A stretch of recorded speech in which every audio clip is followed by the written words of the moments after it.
I'm Charles Gross. Welcome to what I hope will someday become the second most famous story about the town of Stockbridge, Massachusetts. Stockbridge is in the Berkshires, probably best known for the Tanglewood Music Festival and the Norman Rockwell Museum. My family used to vacation there every year during the 1960s. I remember one year we drove up there from New York City, my parents, my siblings, and me. We drove up in my father's 1965 Chrysler Newport, which had 8 side windows, 6 of which could be opened. And that was important because it was a black car and it had no air conditioner. It was like a rolling steam bath if the windows were closed. It did have 3 seat belts in the back seat. That was unusual because cars back then didn't come with seat belts in the back seat, not even as an option. But our car had them because when my father bought the car, he told the dealer to take the seat belts out of the front seat of his old car and put them in the back seat of the Newport. That way, whenever my brother, my sister, and I went for a ride in the car, we could always buckle up, whether we wanted to or not. Every year on the way to Stockbridge, we would stop off at this antique store in Connecticut, where years earlier my father had bought my mother a rocking chair. She had used it to rock us all to sleep when we were babies. I loved the place. The front lawn had all these old sewing machines and push mowers. Perfect toys for a 5-year-old.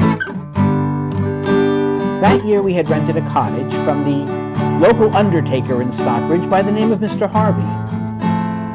The cottage was right next to a lagoon, and in the lagoon was a rowboat that Mr. Harvey kept there. We would take the rowboat and row through the lagoon and out to the lake. And when we weren't rowing on the lake, we were swimming in the lake. And when we weren't swimming in the lake, we were running around the front yard of the cottage, just having fun.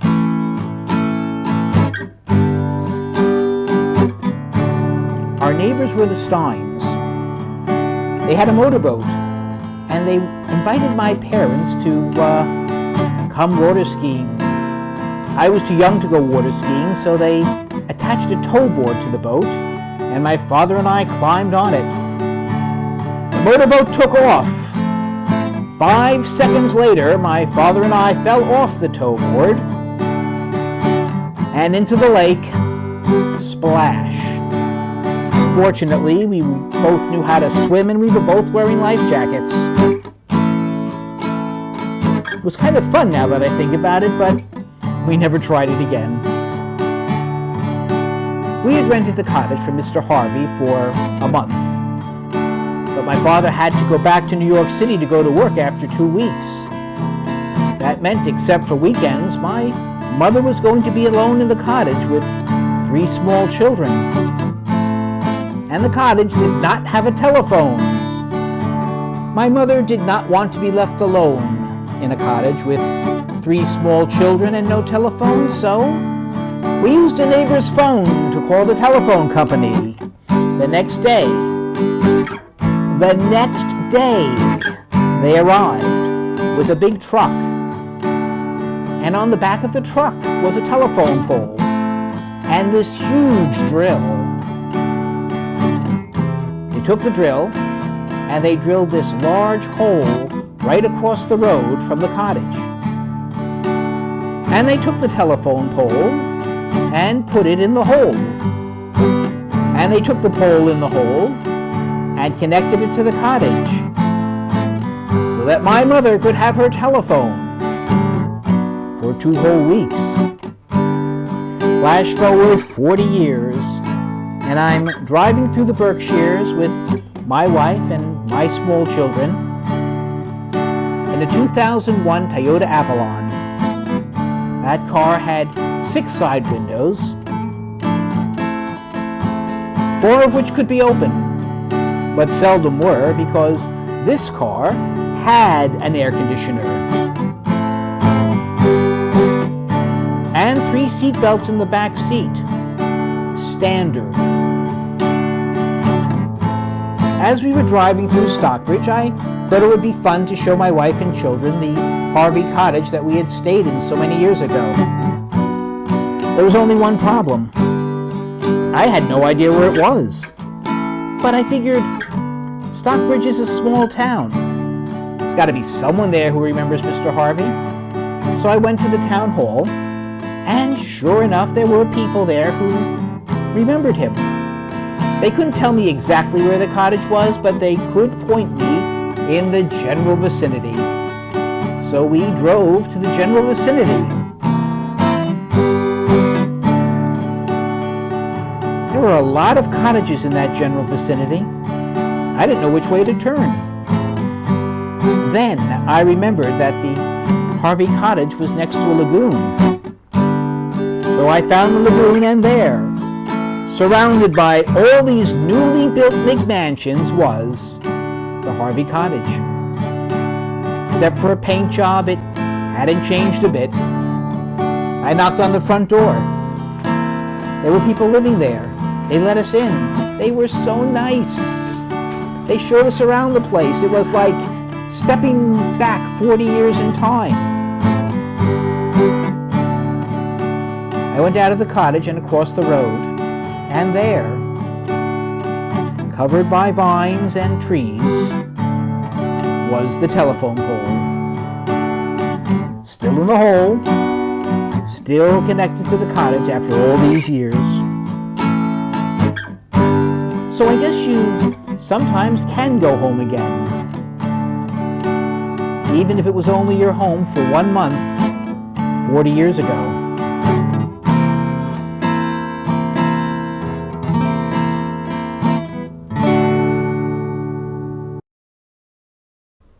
And that is what I hope will someday be the second most famous story about the town of Stockbridge, Massachusetts. The most famous story happened a few months after our vacation, or maybe it was a few months before, to a folk singer named Arlo Guthrie. He wrote a song about it called Alice's Restaurant. It's about Alice and the restaurant, but Alice's Restaurant was never the name of the restaurant. It was just the name of the song, and that's why 55 years later it's still called Alice's Restaurant. You can get anything you want at Alice's Restaurant. You can get anything you want at Alice's Restaurant. Walk right in, it's around the back, just a half a mile from the railroad track. You can get anything you want at Alice's Restaurant. Now it all started 55 Thanksgivings ago. That's 55 years ago Thanksgiving, when Arlo and his friend went to see Alice at the restaurant. But Alice never actually lived at the restaurant. She lived in a church steeple with her husband Ray and Basha the dog. Or was it a church bell tower? Well, living in the bell tower or steeple as they did, they had a lot of room downstairs where the pews used to be. And since they had all that room, seeing as how they took out all the pews, they had a lot of room, and they decided they didn't need to take out their garbage for a long time. Well, Arlo and his friend got there, and they saw that half a ton of garbage, and they thought it would be a friendly gesture if they were to haul that garbage down to the city dump. So they loaded the garbage into a red VW microbus with 8 side windows and no air conditioner, and shovels and rakes and implements of destruction, and drove off to the city dump. When they got there, there was a chain across the entrance and a sign that said, "Closed on Thanksgiving." They had never heard of a dump closed on Thanksgiving, and with tears in their eyes, they drove off into the sunset looking for a another place to dump the garbage. They didn't find one until they came to a side road. And off to the side of the side road, at the bottom of a 15-foot cliff, was another pile of garbage. Well, they figured one big pile is better than two small ones, and rather than bring that one up, they decided to dump theirs down, and that's what they did.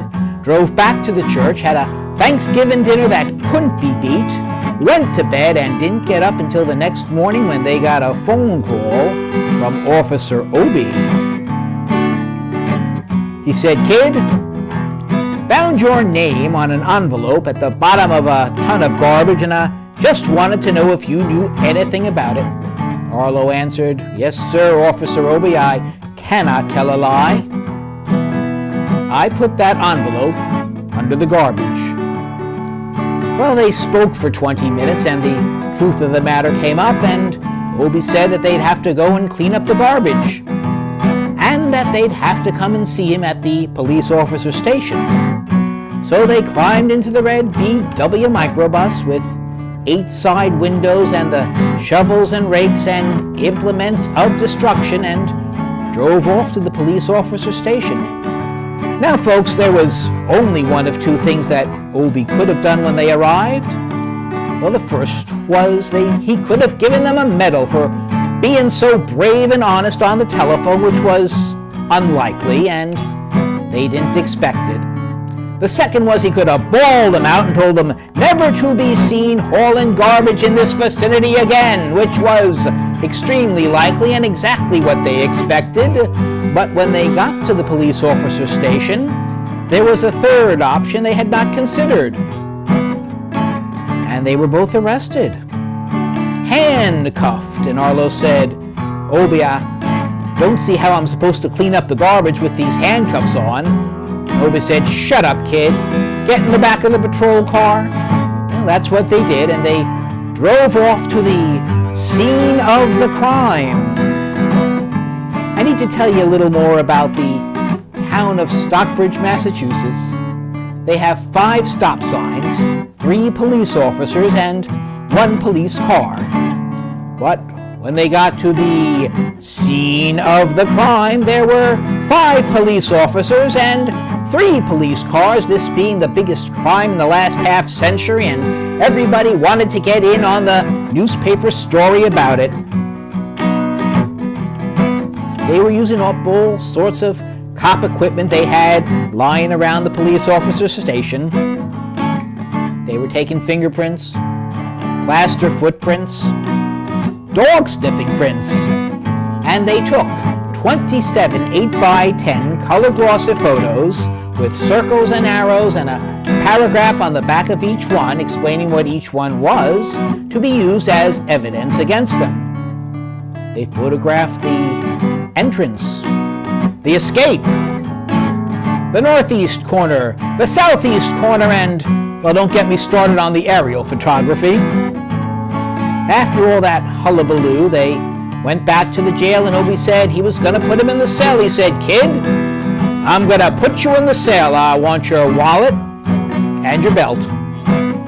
And Arlo said, "Obie, I can understand why you want my wallet, so I don't have any money to spend in the cell, but why do you want my belt?" And Obie said, "Kid, we don't want any hangings." No, Arlo answered, "Obie, do you really think I was going to hang myself on account of being a litter bug?" But Obie said he was just being sure, and folks, he was, because he took out the toilet seat so that they could not bang themselves on the head and drown. And he took out the toilet paper so they couldn't bend the window bars, roll the toilet paper down the side of the jail, slide down, and have an escape. Then it was 4 or 5 hours later when Alice, remember Alice? There's a song about Alice. Came down to the station and with a few nasty words to Obie on the side, bailed them out, and they drove back to the church, had another Thanksgiving that couldn't be beat, went to bed, and didn't get up until the next morning when they had to go to court. Arlo and his friend walked in. Obie walked in with the 27 8x10 color glossy photos with the circles and the arrows. Man walked in and said, "All rise." Arlo got up. Obie got up with the 27 8x10 color glossy photos. And the judge walked in with a C&I dog. Obie looked at the C&I dog and then at the 27 8x10 color glossy photos. And then at the C&I dog. And then the 27 8x10 color glossy photos and began to cry. Because Obie had come to the realization that this was a typical case of American blind justice, and there was no way that that judge was going to look at his 27 8x10 color glossy photos with circles and arrows and a paragraph on the back of each one explaining what each one was to be used as evidence against them. And Arlo and his friend had to clean up the garbage in the snow, and they were fined $25 each. A few months later, Arlo received his draft notice. In other words, Uncle Sam wanted him in the Army. And he had to go take his physical at a building called Whitehall in downtown Manhattan. And we have to condense this part of the story because it takes place in Manhattan. And this is called Tales of Stockbridge. Manhattan is in New York. So Arlo arrived at Whitehall, ready to be inspected, injected, and selected, etc. They asked him a lot of questions. And then finally, a few hours later, he got to the last sergeant. And he said, "Okay, what do you want?" And the sergeant said, "Kid, I only have one question for you. Have you ever been arrested?" And Arlo proceeded to tell him the story of Alice's Restaurant Massacre in full orchestration and 4-part harmony. And he said, "Hold it right there, kid. Did you ever go to court?" And Arlo proceeded to tell him the story of Obie and the 27 8x10 color glossy photos with circles and arrows, and the sergeant stopped him again. And he put him on a benchmark Group W, had him fill out a form. And on the back of the form was the question, "Kid, have you rehabilitated yourself?" Arlo went back to the sergeant and he said, "Sergeant, you got a lot of damn gall asking me if I've rehabilitated myself. I mean, you're asking me if I'm moral enough to join the Army, go to Vietnam, burn down women and children's villages after being a litter bug." And the sergeant said, "Kid, we don't like your kind, and we're going to send your fingerprints to Washington." And they did indeed send Arlo Guthrie's fingerprints to Washington. And 55 years later, they're still there, just like that hole in the hole. But he didn't have to go into the Army and go to Vietnam and burn down women and children's villages.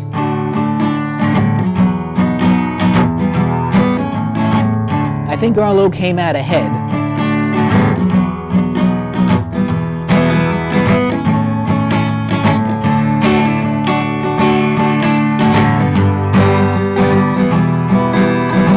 You can get anything you want at Alice's Restaurant.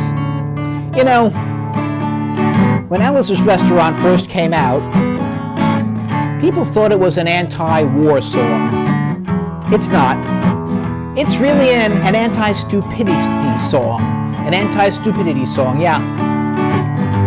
And I'm wondering, you know, we've got a lot of stupidity and unrest today, and I got me to wondering, maybe, you know, if we sang a bar of Alice's Restaurant, enough of us sang it, well, maybe it would help. I mean, think, you know, 5, 10 people singing a bar of Alice's Restaurant wouldn't make much of a difference, but if 500 people were to sing it together every night at the same time? Well, they call that an organization. And what would happen if 50,000 people every night at the same time all across America would sing a bar of Alice's Restaurant? You know what? They'd call that a movement, and that's exactly what it would be. The Alice's Restaurant Anti-Stupidity Movement. And all you gotta do to join is to sing a bar of Alice's Restaurant next time it comes around on the guitar. That's right, folks. It's the dreaded sing-along. But we want to end stupidity, so we're going to do a bar all together with feeling. Just have to bring it around on the guitar, and we're going to give it our best shot. 5, 6, 7, and 8. You can get anything you want at Alice's Restaurant. You can get anything you want at Alice's Restaurant. Walk right in, it's around the back, just a half a mile from the railroad track. You can get anything you want at Alice's Restaurant. Okay, that wasn't terrible, but I think we can do better. You know, folks, we've got a lot of stupidity out there, and if you want to stop it, you're going to have to sing a lot louder and prouder than that. Look, I've been talking to you for, 18, 20 minutes? I can go for another 20.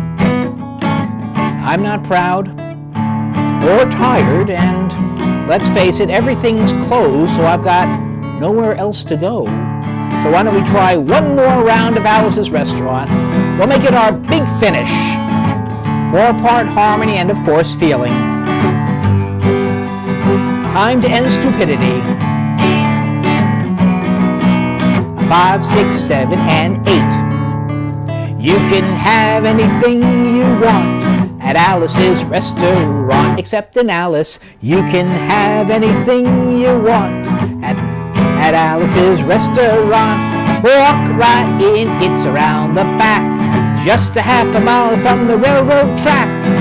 You can get anything you want at Alice's Restaurant. Ba-doo, ba-doo, ba-doo, ba-doo, at Alice's Restaurant. Folks, I think we have our movement.